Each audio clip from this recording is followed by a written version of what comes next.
And welcome back to the OHIO podcast, everybody. I'm your host, Buckeye Bugs. That man over there, that's the wild man, Chris Wilds. And this is our 2024 Ohio State Rose Bowl preview. It is the OSU Oregon rematch, Chris.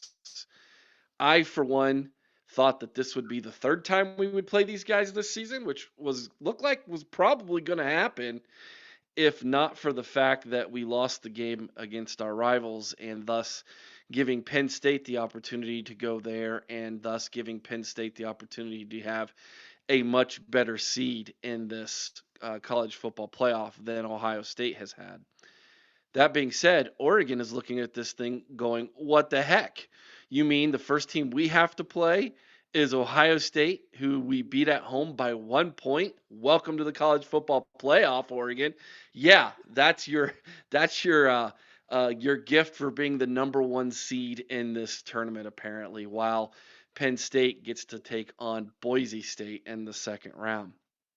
But I digress, Chris. It is an Ohio State versus Oregon rematch. This is the biggest game in the second round of the college football playoff, followed closely by Georgia Notre Dame is another one. I think the Texas Arizona State game has some intrigue, but doesn't really outside of that No. region isn't getting a lot of play.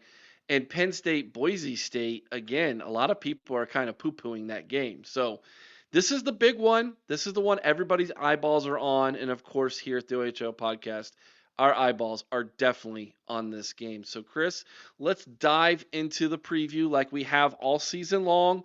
No one gives you a game by game preview like the OHIO podcast from a historical, statistical, and dare I say, emotional side of things, Who Chris. gets emotional?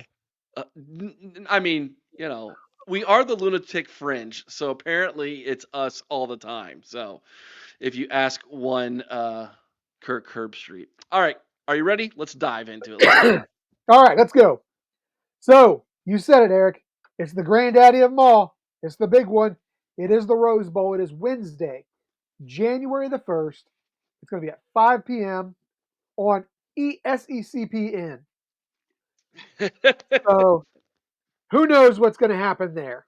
Do you think we'll get another sermon by one Kirk Herbstreit on why we are the worst fan base in the world? I wish he had the guts to come onto this show and try to explain it to our pod squad why Yeah, we are the worst fan base in the world. Please, Kirk, consider this an open invitation. absolutely. Yeah, But, absolutely. I'm looking forward to it. It's going to be, afternoon game. Obviously, it's an early game out there. Weather's supposed to be perfect. These are two very good offenses, um, two extremely good defenses. I look at this a lot like a golf game, Eric. When those greens are really dry and it's warm outside, it goes fast. The ball runs fast. I think we're going to see a lot of fast in this game on Wednesday. From both sides, and Yes. I agree with you. And I feel like what we saw in the early opening season, I guess it was the seventh game of the season for Ohio State when they took on Oregon, maybe the sixth. I can't remember exactly what it was, sixth or seventh game of the season, but it was basically the halfway point of the season. We're going to see more of the same. Mhm. I think Ohio State has some advantages. We'll get into that. I think Oregon has some advantages. We will get into that as well. But taking a quick look at the last 10 games between Oregon, it was all Ohio State. They had won the first 9 games in this series up until 2021 when Oregon came into the shoe and knocked off the Bucks 35-28. And then again, like we stated earlier this season in Eugene, Oregon, the 32-31 victory for the Ducks. Interesting of note here, Oregon never scored 30 points against Ohio State until those last 2 games. And both those games have been victories for the Ducks. I think it is paramount in this football game that the Buckeyes defensively hold Oregon to under 30 points. If they do that, I think Ohio State's chances of winning this football game go above 50% as long as they keep Oregon somewhere in the 20s or less. And this season, Ohio State has not given up any more than 17 points in one game outside of Oregon all season long. So we shall see what Jim Knowles and this defense have learned and have adjusted to when it comes to Oregon here in this Rose Bowl. Looking at the Rose Bowl from a historical perspective for Ohio State, the Buckeyes are 9-7 all time when traveling out to Pasadena for the Rose Bowl. They have won the last four in a row that they have been out to Pasadena, including one of my all-time favorite games of in my lifetime. I was in eighth grade, I believe. Then Ohio State 20-17 win over Arizona State in 1997. You have the 2010 26-17 win over the Ducks. You have the 2019, that's January 1, 2019, so it was the 2018 season. The farewell tour, the farewell game for one Urban Meyer. Buckeyes hold on to a 28-23 win over the Huskies. And then you have the unbelievable shootout against Oregon a couple years ago in 2022. Ohio State 48, Utah 45. That thing was absolutely insane. That was Jackson Smith and the Jigbas coming out party. One Marvin Harrison Jr. was a freshman, had a couple touchdowns in that game as well. C.J. Stroud, of course, broke the all-time passing record for the Rose Bowl. I'll also like to go take of note. I think it's all the way back in 19. Is that 68 or 58? 58.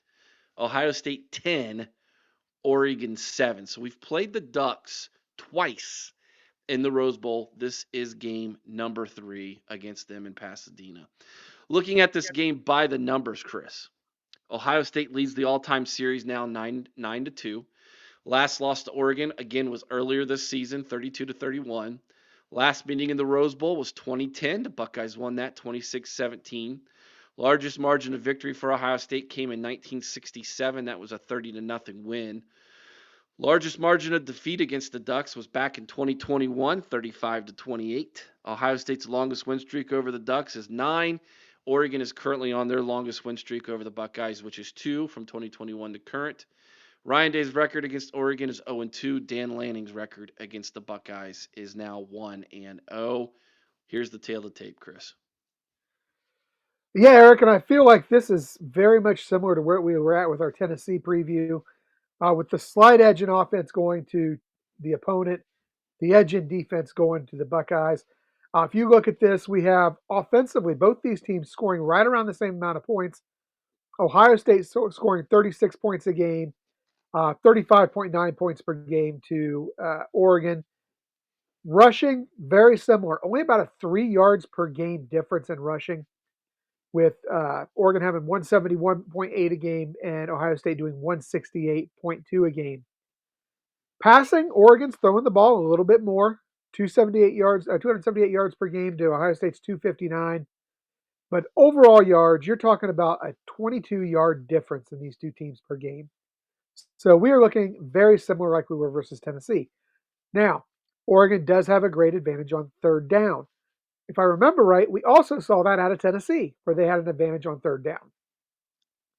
But again, red zone offense, much like Tennessee, uh, Ohio State red zone offense, 45 scores and 52 chances. Oregon, 54 and 61 chances. Slight edge on the percentage points to Oregon, but I'll tell you what, these are both teams that when they get inside the red zone, typically put the ball or put points up on the board. Defensively, defensively is something completely different. While Oregon's pretty good defensively, Ohio State really has the edge across the board here, with the exception of one category.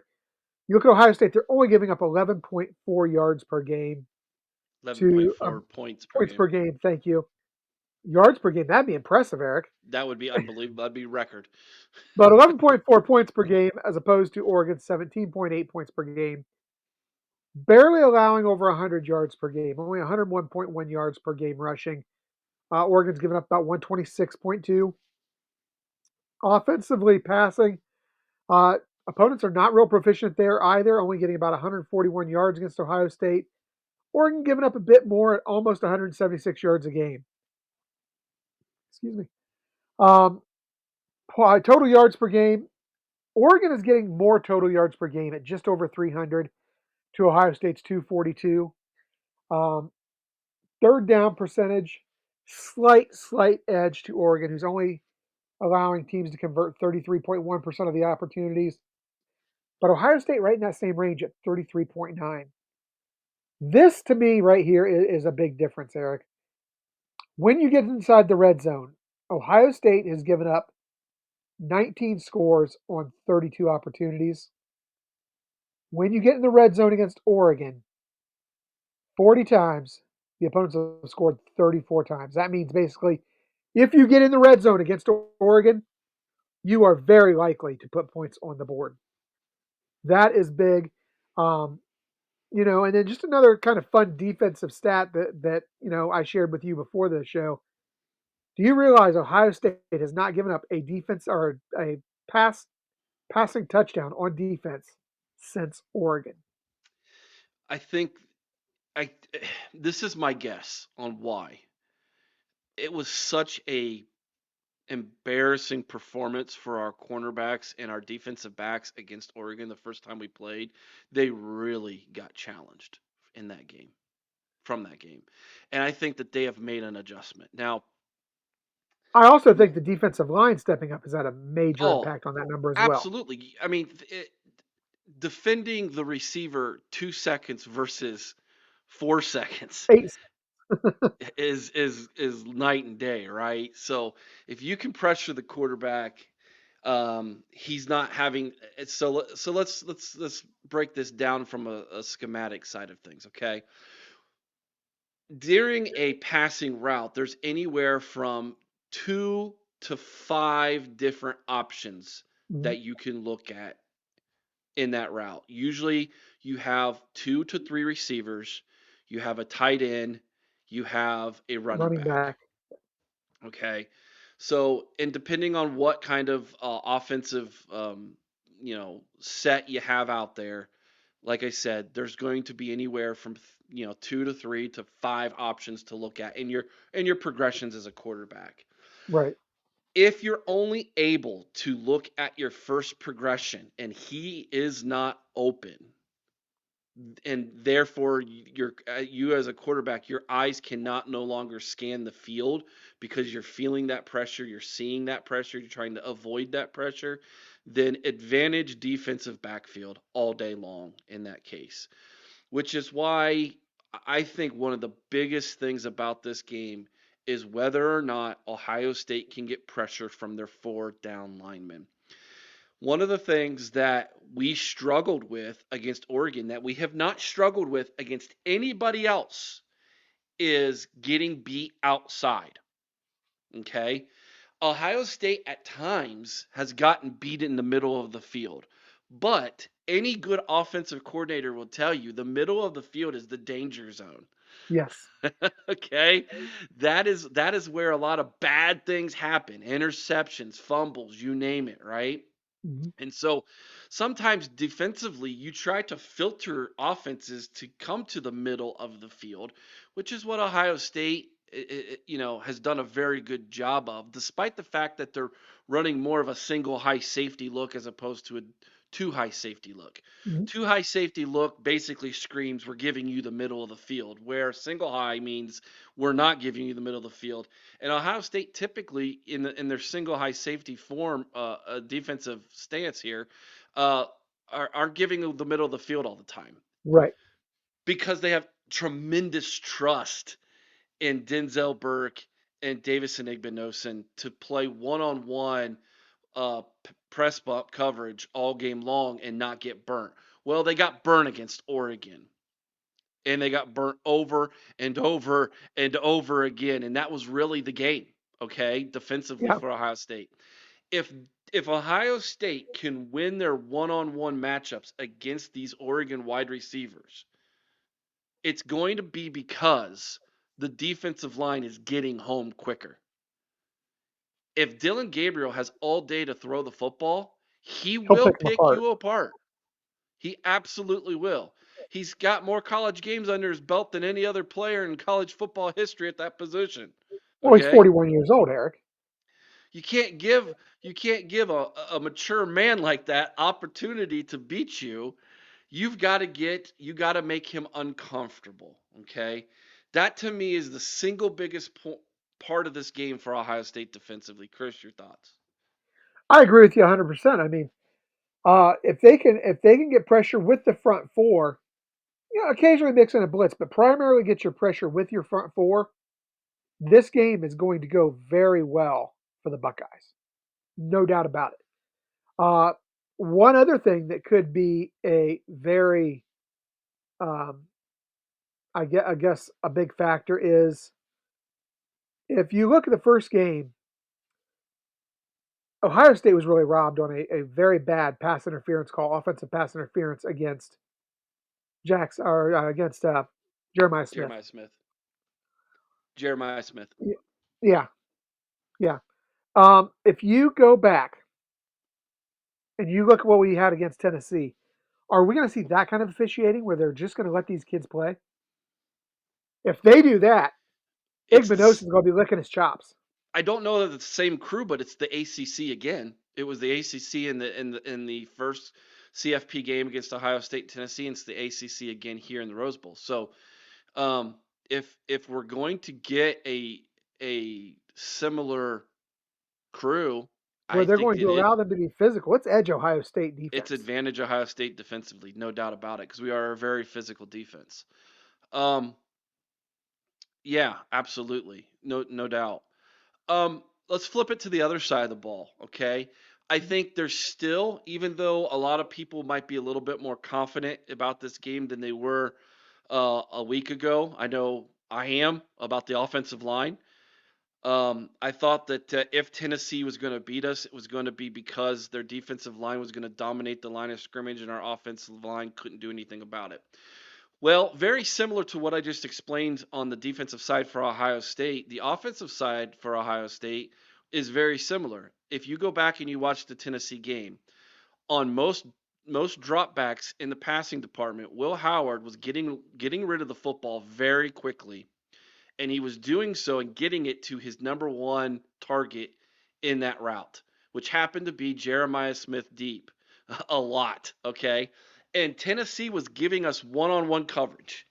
So, Will Howard's dropping back, one-on-one coverage, first read, get rid of the ball, trust your receiver. 9 times out of 10, Jeremiah Smith's going to make that happen or they're going to throw a flag for pass interference. Yeah. If And Eric, oh, good. Oregon's not going to be that dumb, Chris. They're not. They're not going to. If Oregon is that dumb, we are going to win this game going away. Here's the thing. Yes, you combat the good pass rush by doing those 3-step, 5-step drops like you're talking about and getting it to your first read receiver. Ohio State then has to adjust. I agree. I don't know that Oregon's going to be overly aggressive the way that Tennessee was. I think you may see Oregon play softer on those defensive backs to keep them in front of them. And if you do, look for this to be the Emeka Egbuka show all day long in that slot Yeah, Cardinal because he'll Tate. come Yeah, across the middle and eat you up. yeah, a lot of Cardinal drag Tate, routes. no, But yeah, but again, if you do that, you need your offensive line to withstand their blocks a couple more seconds. I yes. don't. That's to me the concern of this football game. You've got Austin Severveld making, his, I believe his fourth start of his career. He Fourth or fifth, yeah. started the first two, and then he started against Tennessee, if I'm not Okay, mistaken, right? yeah, Did he start against Michigan? yes. I thought he did. Okay, so this is his fifth start this season. You've got Tager Shabola, who's been the weak link on this offensive line all season long, and to the point where they pulled him a couple series last week and moved Austin to right guard and gave Luke Montgomery some snaps at left guard. And Luke looks pretty good.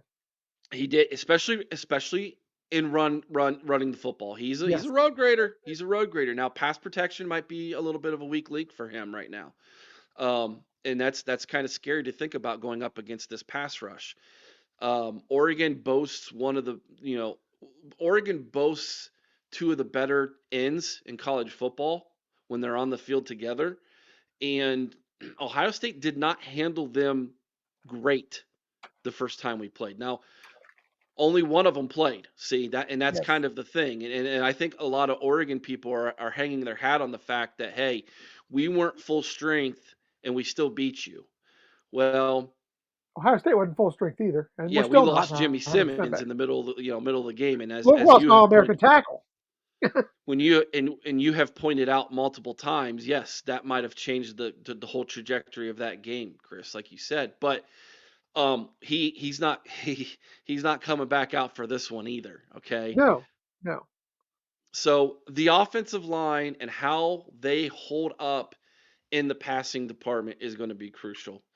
The other thing is can Chip Kelly draw up enough eye candy to get that defense looking with not being disciplined with their eyes to allow our running game to gash them at times and can how creative will we get with our running game against what is a very athletic defense.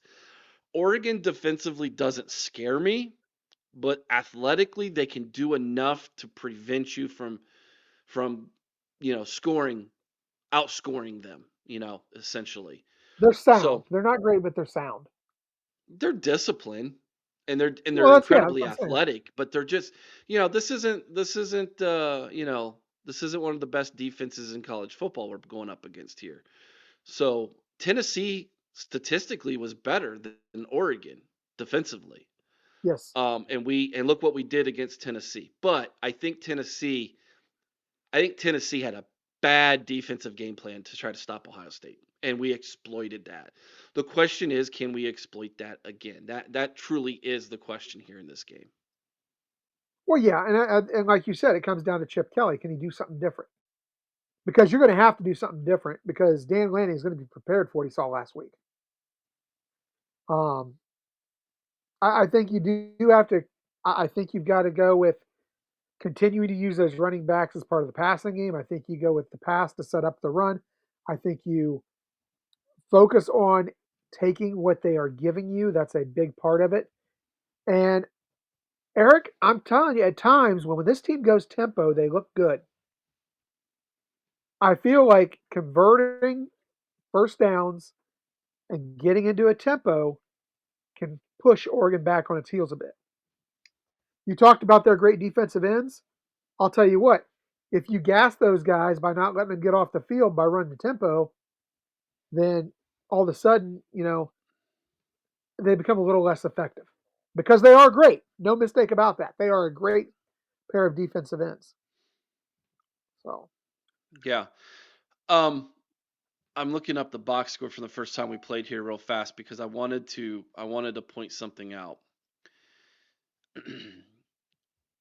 In that game, Travion and Quinshawn both had 2 receptions. So 4 times in the passing game, we went to the running back, and they only came away with 42 yards in those 4 attempts in the passing department. G. Scott had 3 catches for 46 yards. Will Kasmerick 1 catch for 32 yards. So the tight ends were, they were again same as the running backs. They were there, but and that was one catch was where he broke his arm, wasn't it? it was yes. Carnell Tate had 1 catch for 13 yards. And then Emeka Egbuka, 10 catches, 93 yards, and a touchdown. Jeremiah Smith, 9 catches, 100 yards, and a touchdown. Oregon was willing to let us throw the football in front of them all game long. Keep everything in front, right? I think they're going to do that again. I think that they're going to say, look, we understand that you guys are athletically better than us at the wide receiver position. We just don't want you to gash us. We're going to keep everything in front and try to get you to third and shorts and see eventually you make a mistake.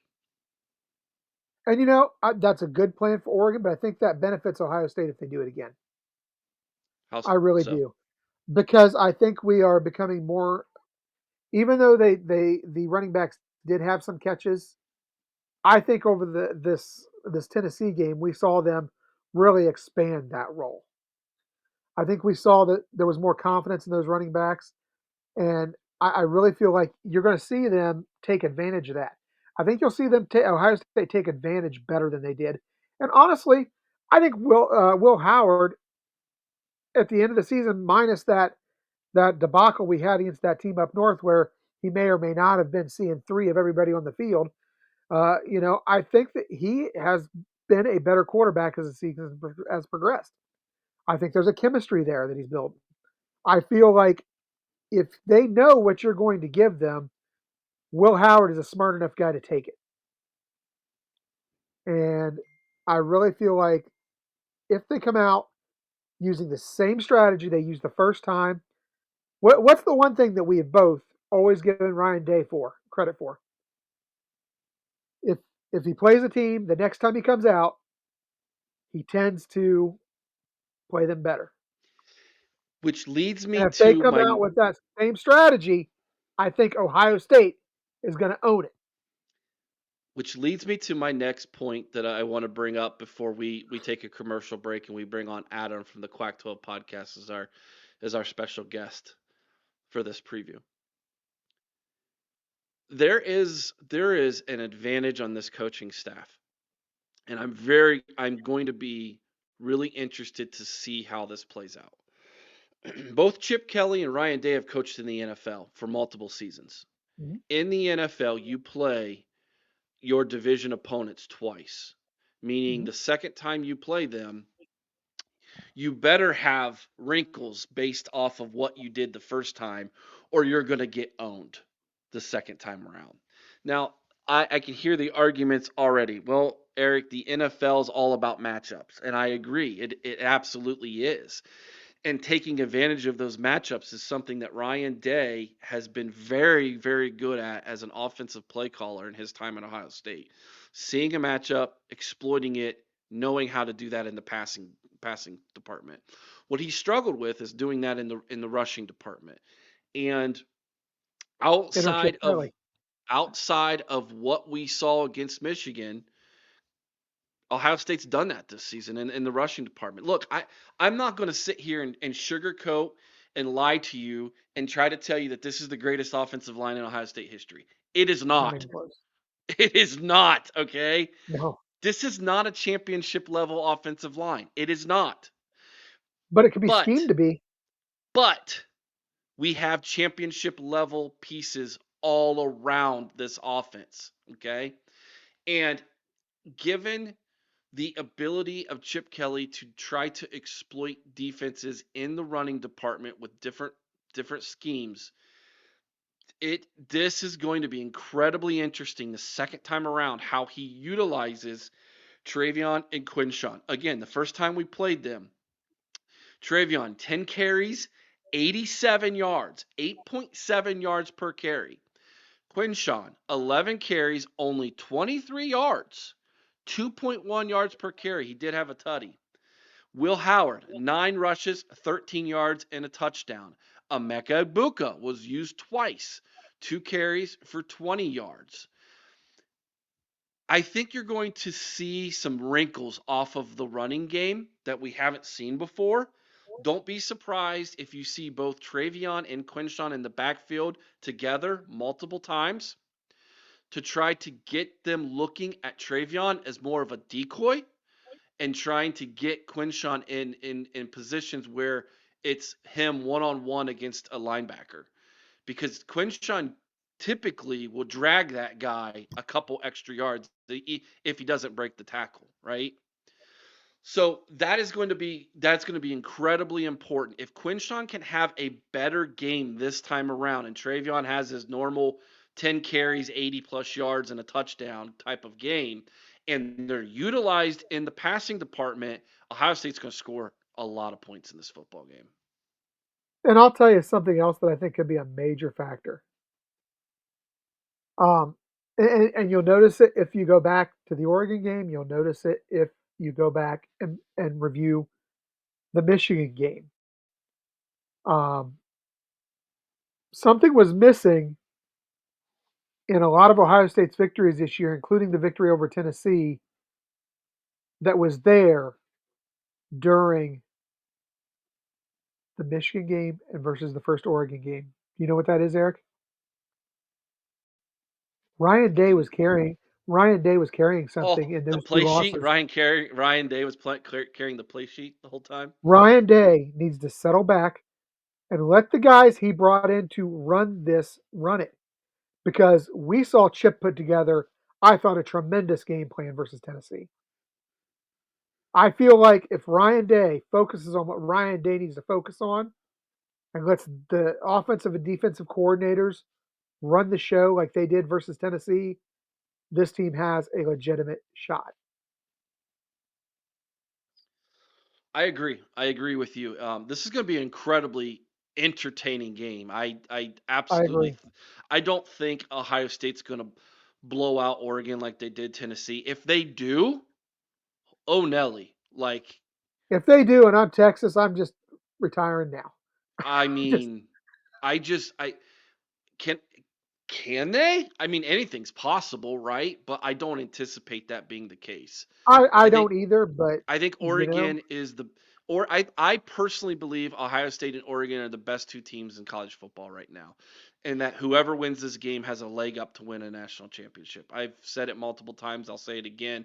I really do think that this might be your Ohio State Alabama 2024 game. Whoever wins this goes on to win it. but let me just leave this one thought with you, Eric. Who would have thought that that second Clemson game was going to go the way it did either? True. Yeah. And that was a year later with basically the same rosters, right? So, but it was a year later. This isn't a whole year later. This is only 6 games later, and we Well, get to good. The it fuels the hate fire. It's happening closer. yeah, absolutely, absolutely. All right, we're gonna head to commercial break, guys, and then after our commercial break, we're going to bring on Adam from the Quack 12 podcast. A great interview, and then we'll wrap things up with our predictions. Hang tight. The OHIO podcast is brought to you by Mastermind.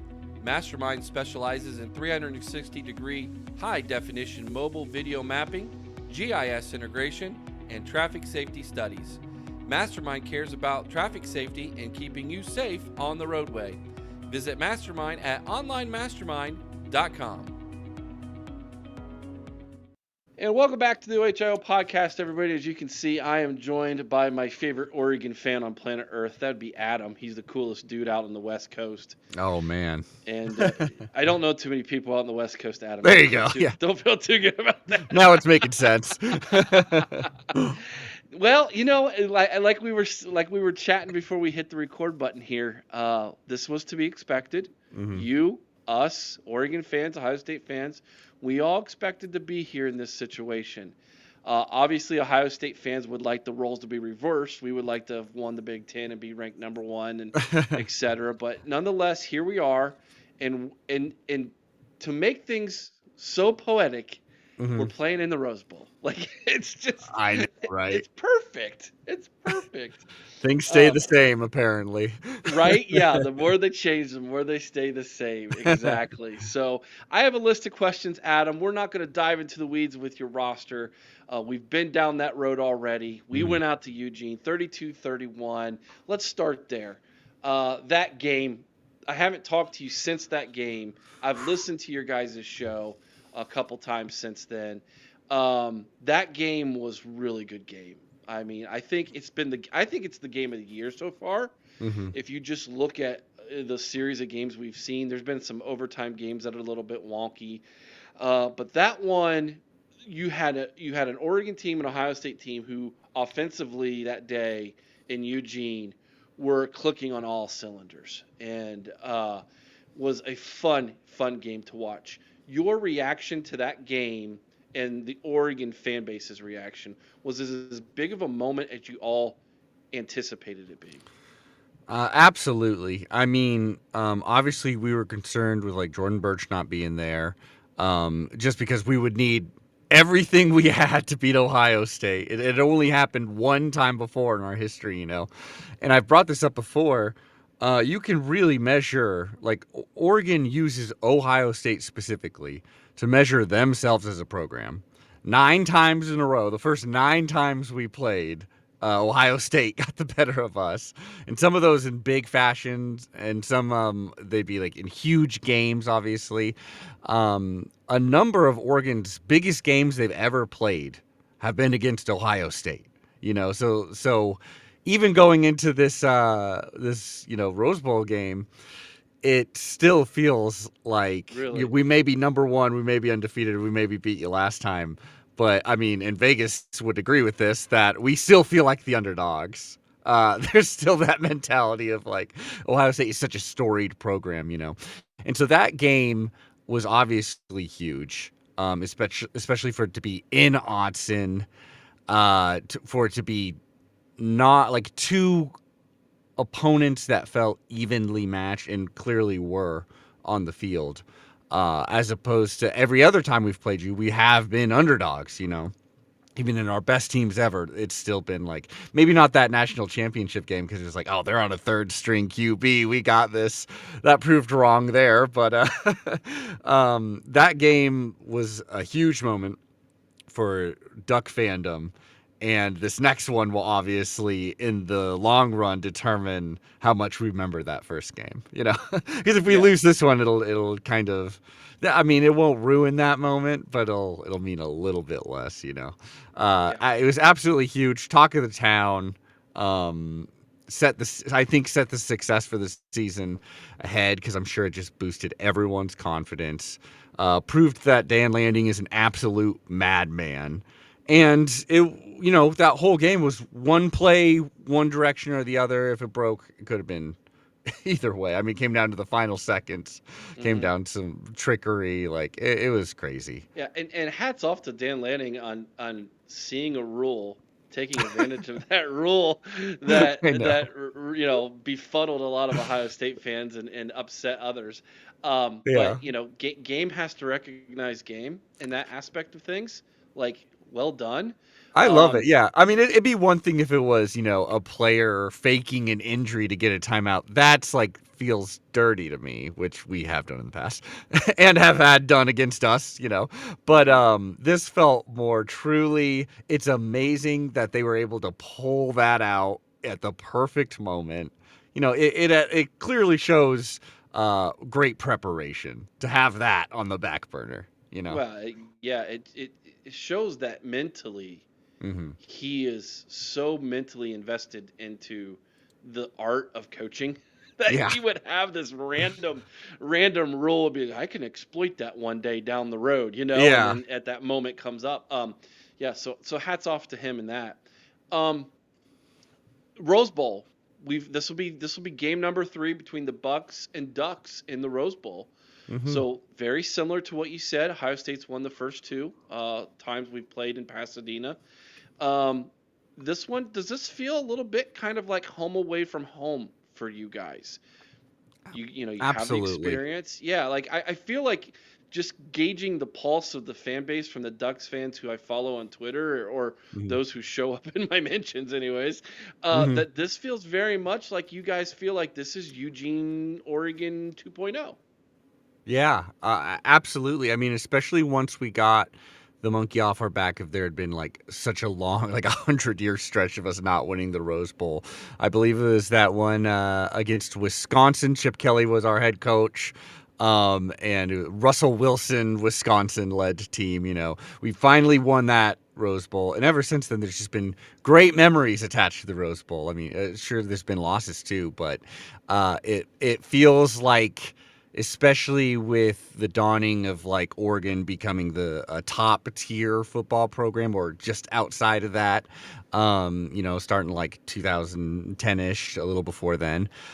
It's felt like that has been such a great prize to get there, even in seasons where it's like, oh, we could have gone to the national championship, but we end up in, quote unquote, just a Rose Bowl, like in that 2020 Rose Bowl with Justin Herbert, again, beating Wisconsin. It just feels, I mean, it feels like no other thing in college football is like a Rose Bowl. They call it the granddaddy of them all, Yeah. and it's nice to talk to an Ohio State fan because it's like you're feeling this with me, like that Big Ten, Pac-12, rest in peace, collaboration just really was college football, Hmm. especially, when the media is so dominated by the SEC. It was nice to have this thing that's a little pure. Nothing I hate more than when the Rose Bowl is like a Big 12 team and an SEC team. I'm like, that is not, but that's the old school in me. So it feels, and not only that, but UCLA, we kick their butts regularly. So it's nice to, uh, but this one actually means something. There'll be fans everywhere in the stadium. Yeah, That'll be different than when we're yeah. playing UCLA there. I, Yeah. I've been kind of thinking that this is going to be 50-50 crowd wise. Yeah, it'll be That interesting. I think that this is going to be very evenly matched. I think the last time Oregon Ohio State played in the Rose Bowl, it ended up being closer to like 70-30 Ohio State fans. I believe it. If I've seen the pictures, and if the pictures do you justice, Hmm. I have a feeling, given the momentum that you guys have, the expectations that are now on you as the number one ranked team in the country, Yeah. that this is going to be very much an even down the middle. And I think the Rose Bowl committee loves that. Like Yeah.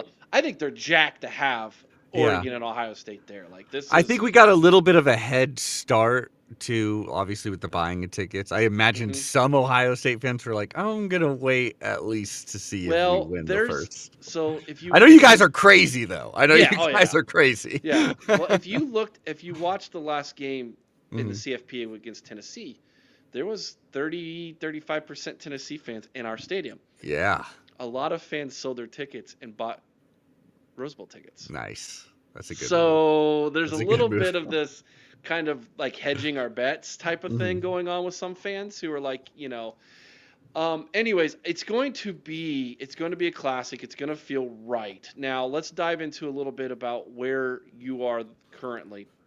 Um, One of the questions that has been asked of me to ask you is the inconsistency of Oregon defensively, especially stopping the run. At Hmm. times this year, you guys have been phenomenal. At Hmm. other times, teams have gashed you. Wisconsin, Penn State in the Big Ten championship game was able to have their way with you running the football. Explain to someone who doesn't understand, doesn't follow Oregon on a daily basis, what's going on there. How could you be so good one game and then just cannot stop the run the next? Yeah. Well, I think the defense we're rocking with, which is, very much in like the Kirby Smart vein, this like mint defense, we are much more focused on like pressure, but also like stopping like focusing on the pass more often. Okay. Like that is what we're really focusing on. That being said, our closest games have been against teams that have then got like been smart enough to be and have the ability to take advantage of like, okay, let's focus on the ground. I mean, like Ashton Shunty, Yeah. really puts them up there. Penn State, that was just a crazy game, to tell you the truth. That was just I think a bad game from the defense. If I wanted to throw out every single excuse that I heard, like I take this with a grain of salt, but there is a rumor that there was a flu going around for the Oh. Ducks, and that specifically the defense was hit. That could be totally something that's overblown and like trying to explain a bad Well, performance, if but that's it could be true, real. Adam, yeah, if You know, that's true, I think that's legit because, yeah. I've been in locker rooms before where, your best players are sick. You got three of your best players sick. They don't have the energy. They don't play well, and it's an Mhm. uphill battle in that Yeah. game. And and But I and then will say, you know. the other thing is, so with that being said, that we would rather give you a little bit more in the run than just so we can focus on the pass. Like games like against Wisconsin, that game was, you're gonna have a game like that eventually, and I wouldn't even necessarily say that they were like dominating us because if anyone who watched that game, Wisconsin was doing a lot of great things. Hmm. Uh, Very few of those things were offense. Like that game was, Dan Lanning was having a really bad day on offense as well. But the way he was calling that game, the way Wisconsin was calling that game, everyone in that stadium knew like if Wisconsin was going to win that game, they were going to need like a pick six. Like Yeah. it was just nothing going. So I'm sure the numbers are probably good for that in running, but only because they got like so many bites at the apple, and they were running in situations where probably they desperately needed to pass, but they didn't have the capability to do that. But that being said, I definitely think that game against Penn State opened some eyes of like, but also I think Penn State I think they have that in them, and then they just Yeah. choose sometimes not to do it. Like James Franklin, I don't know, man. Like Yeah. James Franklin come out like that every Yeah, week, he's an enigma, Adam. Like right? yeah, as much as we've been banging on Ryan Day for not being able to Hmm. beat the team up north, James Franklin can't beat anybody who's good. Like it just and somehow he got the best possible position in the Yeah. college football Oh playoff. yeah. You're like, what? Like Ohio State fans, we were all like, wait a Yeah. second. Like, okay. We're But with you. it's like We would rather you be in that spot because Duck fans are absolutely feeling the same. That we're like, we're the number one team. We're undefeated, and our first game is going to be against Ohio State. Like that yeah. seems so bonkers. And then our next game may be against Texas and Texas. And if Hmm. Georgia keeps winning, what national championship? Georgia and Georgia. Like, Yeah. what a draw! Like I know you're Well, feeling the well, same. Like, welcome yeah. to college football where the SEC runs things, right? Like Yeah, it's no joke. I No mean, it's joke. it's it's crazy. I get you. I got you, Mhm. man. No, and as far as the Wisconsin game is concerned, every team has one.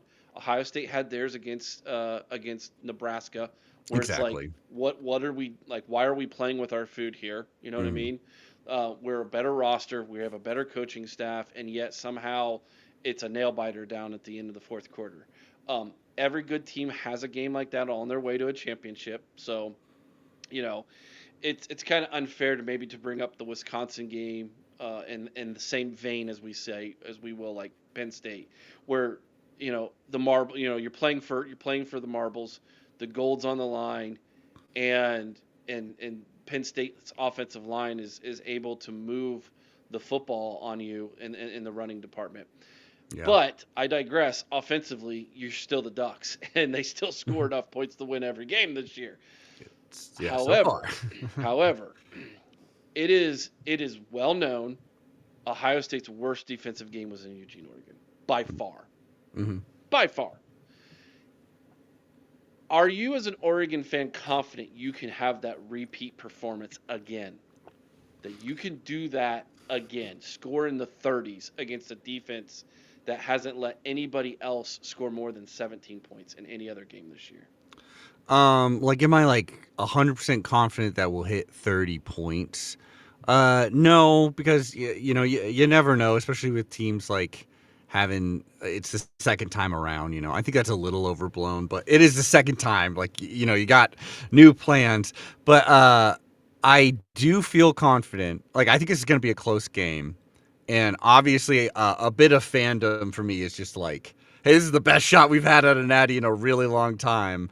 I'm just gonna, roll with the Ducks a lot. But also, I think logically, you can. I think as of right now, every single week, the Ducks have looked pretty dang confident in doing whatever they've needed to do to win the game. Like the defense has stepped up, the offense has stepped up.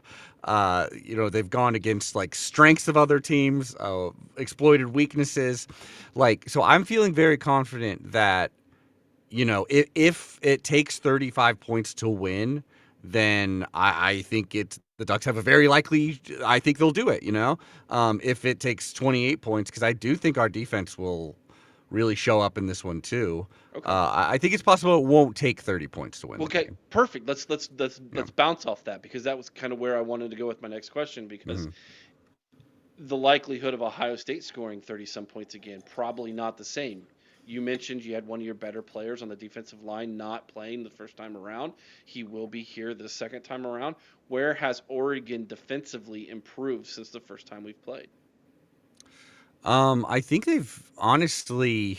Uh, that was the main injury that I can really remember. I think everyone else was pretty good Well, to one of your go. defensive backs got kicked out of the game for spitting on a Oh, or no, it was oh, receiver. I'm it sorry, was a receiver. Yeah, receiver. It was a yeah, receiver. yeah. That game That was had wild. everything. That That was was nuts. wild. I could tell you Duck fans were more pissed than Ohio State fans in that moment, especially because there was some Oh, I momentum. bet. And then it I was just bet. like, what are you Well, doing? and the fact that Igmanosin didn't like punch him back or Oh something yeah, because he's a Jersey kid and fair he talks enough. trash the whole game, and it's like I thought That's the fact assault. he I mean, the fact he kept his composure, I was like, yeah. I didn't anticipate that. That was nuts. And like even dumber thing, it's like there's a camera right there and a ref right there. You know what I mean? And like yeah, that was Trayshawn Holden. I mean, he was like conveniently in the doghouse is like, "Oh, you can't play against Purdue or whoever it was, you know." He really didn't Darn. get. Yeah, exactly. He didn't get punished that much. Um that was crazy. I think defensively though, we really only just gelled more. I also think, like Birch is like a huge part of what we're doing here, especially like in adding pressure.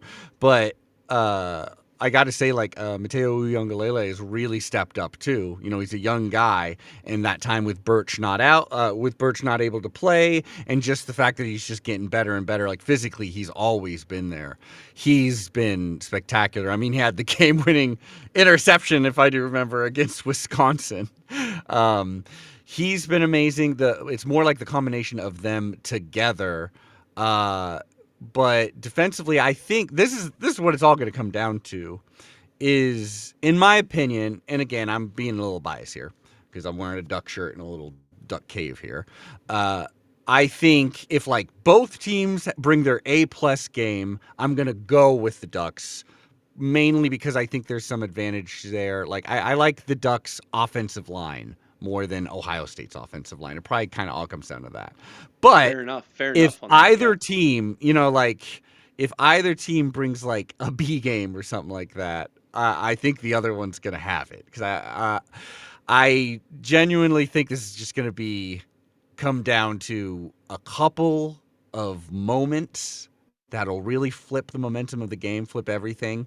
And Dan Lanning, one thing you can bet on is that he likes to try to exploit, like little moment, like a trick play here, like a fake punt or whatever, like he likes to roll the dice. 4th and 1 on his own 30 or something like that. So that's completely bit him in the butt before. Like our 2 losses to Washington, and a Yeah. couple other like that's what it was. But then also some of our biggest wins have been because they pay off. And Hmm. so I think those moments where Dan Lanning's really risking it, those will be huge.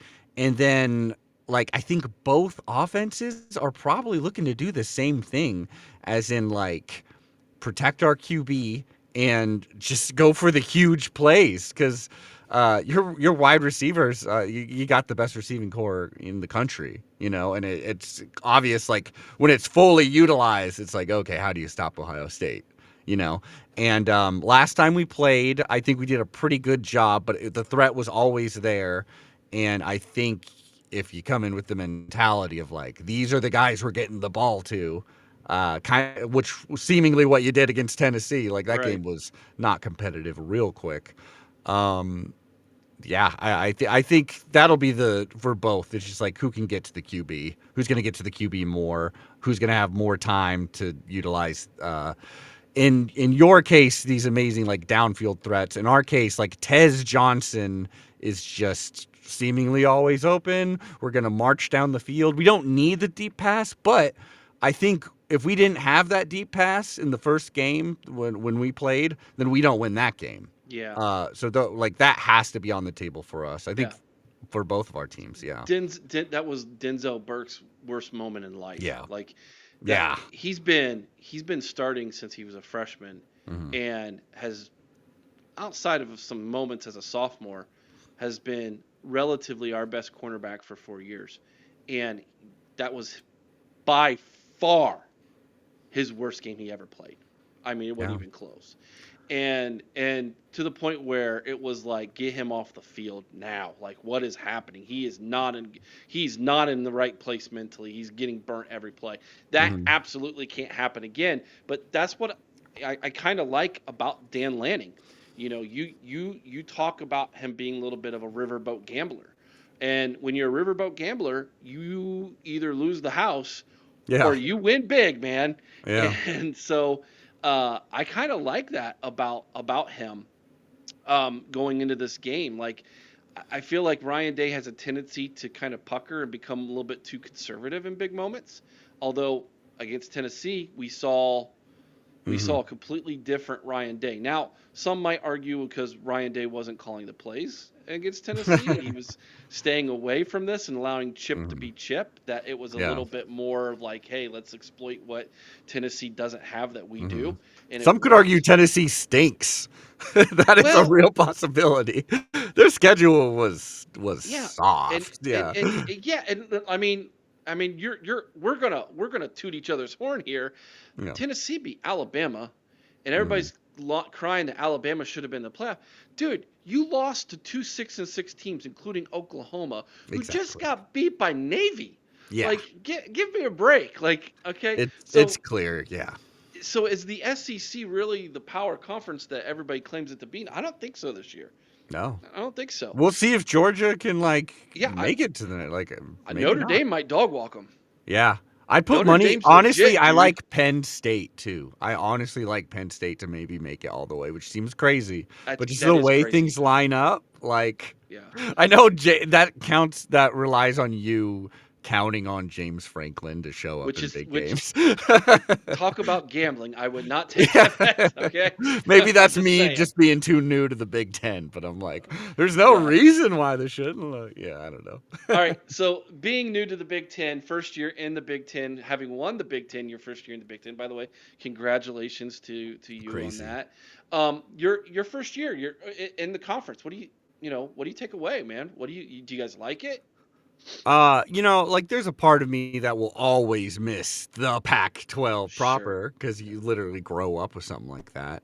But the schedule has been really fun, honestly. And there's no denying that certainly, like there's some story like the big storied programs on the West Coast, like most of them came with us or kind of stink this year, USC and UCLA, like, oh my gosh.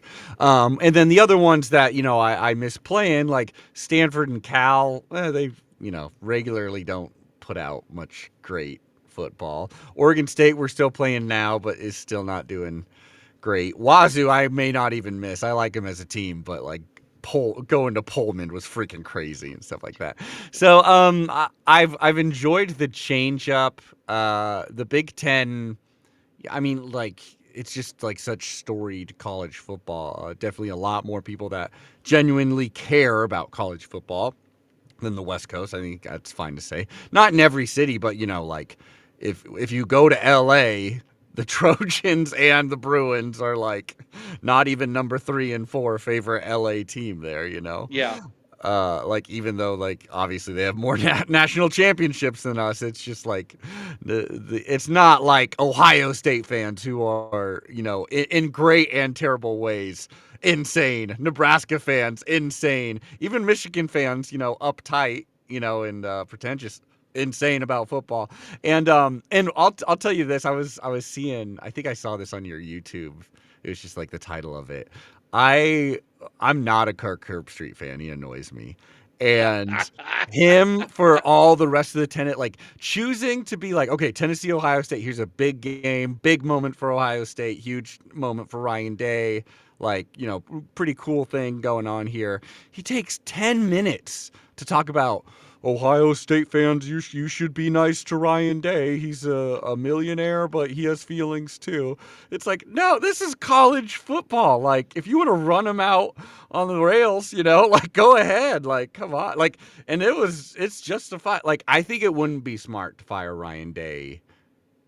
Like if he loses against Oregon, I don't think it's smart to fire him like Well, right nah, now. the Yeah. way we beat Tennessee, there it Yeah. quieted that chatter down. Yeah. It did. Maybe in the He I could needed that win. He yeah. desperately needed that It win. seemed I can't imagine. Do you think it I mean, I even let's say he loses to Tennessee somehow.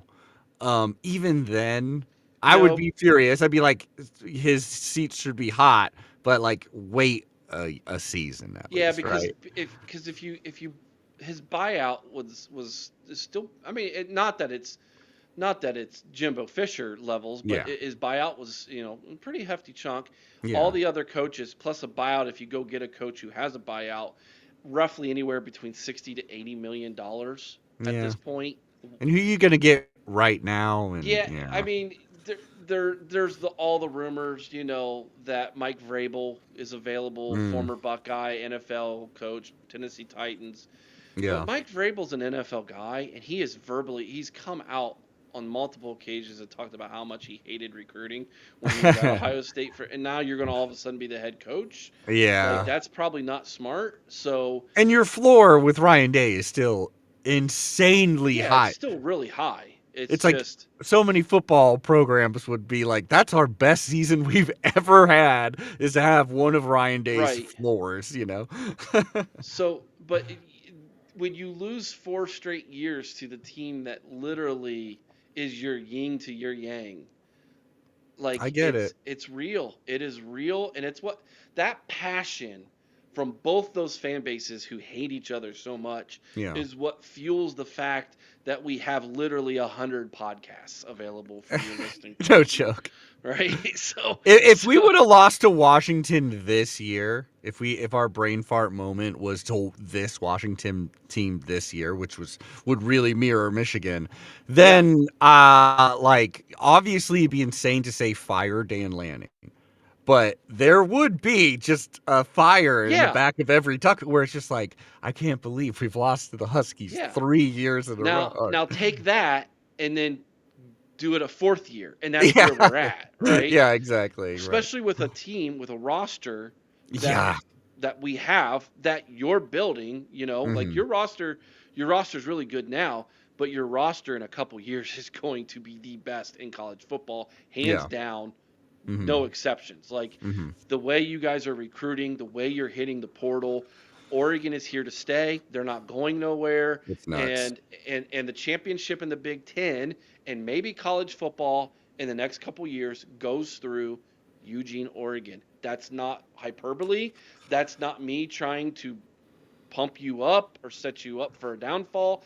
Those are facts. If you're following recruiting and you're following the transfer portal and you're following the dollars in college football, Eugene, Oregon is a player to stay Mm. at the upper levels, which is incredibly great for you and your podcast and your show and you as a Yeah. fan because the content is gold, right? Yeah. Um, It but also puts it in such a bad spot where it's like, that's all great. If we don't win a natty, like we're obsessed with just that one yes, thing one yes, time, it's you the know? expectations become the expectations come get to a point where if you don't win the national championship, it feels like a failure, and the Yeah. fan base starts to put pressure on themselves, Mhm. which then the players, the program, the coaching staff feel, right? So we're there now, and you guys, if you can't win it this year, will probably start to feel that as well, which would be another reason why this budding rivalry between the Ducks and Bucks is going to be awesome for the next decade. It is Yeah. going to be amazing.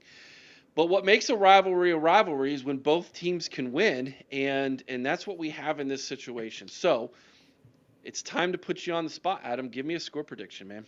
Mm. This will be tough. I do think it'll be. I just am assuming it's going to be a close game because even if one team got to like a 21-0 quick lead just through like random chance, I just don't imagine the other team rolling over and not finding some kind of momentum to get it at least within one score. I think it'll be crazy. I'll just throw out the numbers 35-31 Ducks.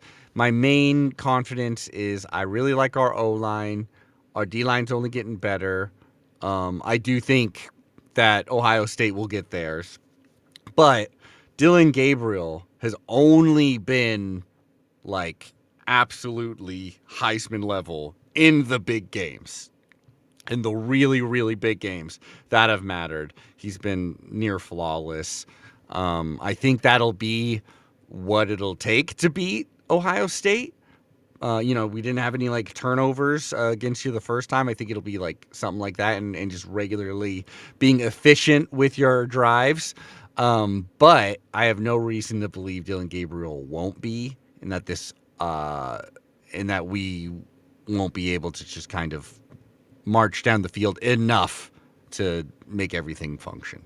That's me, fingers crossed. And this does genuinely seem like the two best teams playing, not like before the national championship. Like it It will does. literally get easier from here on. Doesn't Well, mean I we're going to guaranteed win, yeah, but yeah, I'm on record that says whoever wins this game wins the national championship. it feels like it. It That's genuinely that, feels like it. and I'm not the only one who believes that.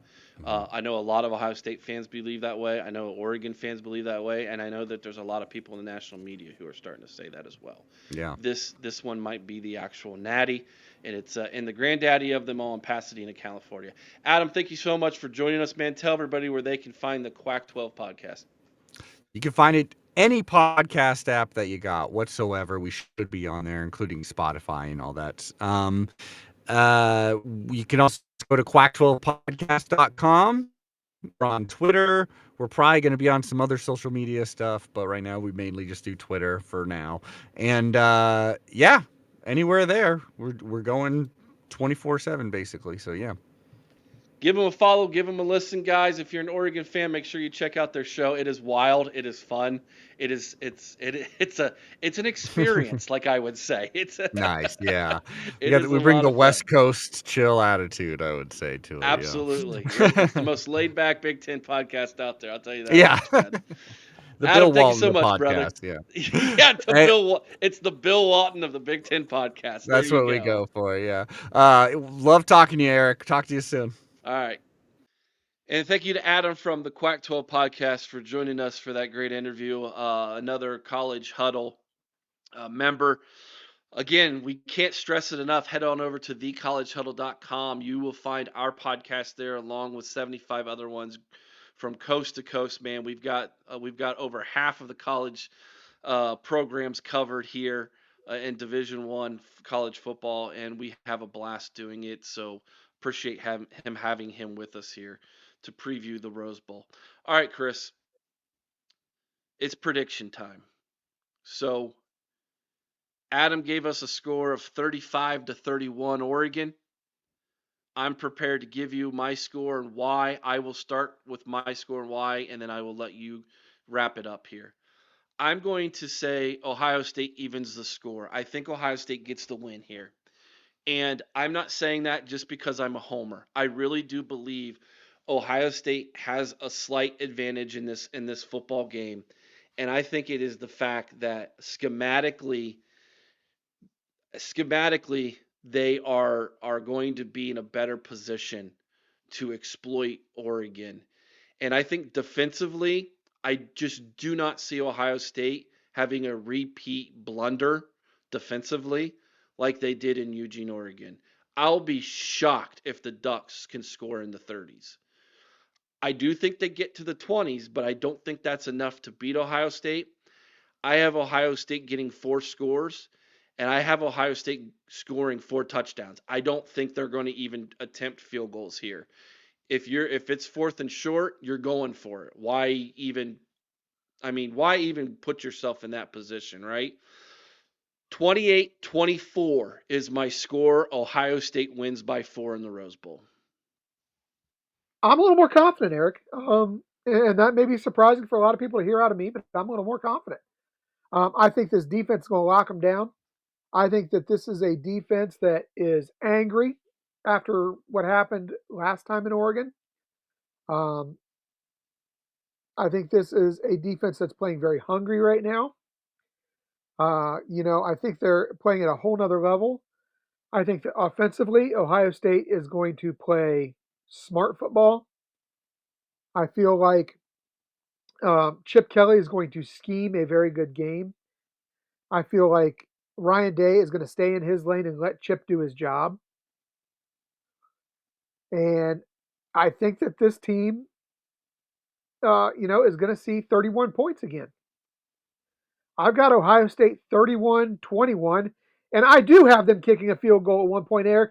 just to prove that they can. I hope, I hope you're right. It might be a chip So shot, but it might be a chip shot, but they're going to kick one just to prove that they can. all right. So Sounds yeah, good. I really feel good about it. All right, there you have it, guys. Chris is at 31-21. I'm really close. I don't have us kicking that field goal. I do have that field goal going the way of Oregon, though. 28-24 is my score. I think this is going to be a great Rose Bowl. I think that this is going to be the best.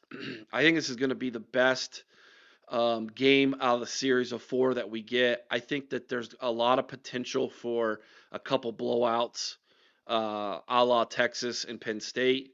Although I could see a world where those teams don't actually win. I just think that Mhm. if there's going to be blowouts, those are Watch the teams that are going to Boise win. State.